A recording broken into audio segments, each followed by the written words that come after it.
মাগুরায় ৮ বছরের শিশু ধর্ষণ হামলা না হলেও অভিযুক্ত হিটু মিয়া আটক। মাগুরাই ঘটনায় অনেক ধর্ষিতা মেয়েটার বোনের শ্বশুরকে দোষী করলেও আসল ঘটনা কিন্তু সেটা নয়।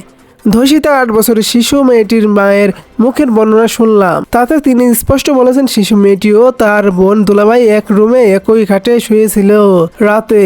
কিন্তু হঠাৎ রাত যখন 2টা বাজে তখন শিশুটির বোন ঘুম ভেঙে দেখে মেয়েটির মুমূর্ষু অবস্থা, নিচে পড়ে আছে।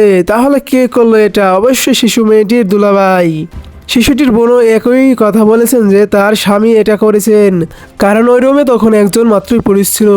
দর্শকের নাম সচিব, শিশুটির দুলাভাই, তার বাবার নাম হিটু, বাসা নিজে নান্দুয়ালি ঈদগাহ ময়দান এলাকায় তাদের আমলনামা সম্পর্কে জানা যায় হিটু নামক লোকটি অর্থাৎ সচিবের বাবা নাকি তার স্ত্রী ও পুত্রবধূর সাথেও এই একই কাজ করেছিল। মেয়েটির শরীরে আমানত দেখে স্পষ্ট বোঝা যায় তার গলায় দড়ির দাগ।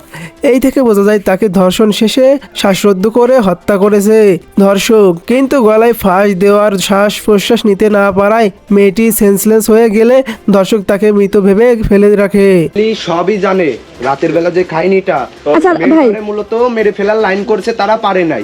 এই রমজান মাসে এই জঘন্য ঘৃণিত কাজ যে করলো তাকে ইসলামী বিধি মোতাবেক মাটিতে শরীরের অর্ধেকটুকু পুঁতে বাকিটুকু পাথর নিক্ষেপ করে করে মৃত্যু নিশ্চিত করতে হবে।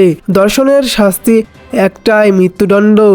এরা মানুষ না, এরা হিংস্র পশুর থেকেও জঘন্য। নিজের বোনেরও ঘরেও নিরাপদ নয় মেয়েরা।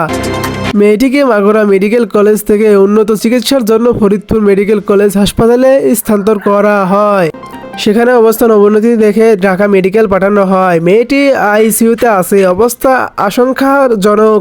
সকল তার সুস্থতা কামনা করি। মহান আল্লাহ যেন মেয়েটাকে দ্রুত সুস্থ করে দেন। ভালো থাকবেন, সুস্থ থাকবেন। সাকিব নিউজ 22 এর পাশে থাকবেন। ধন্যবাদ।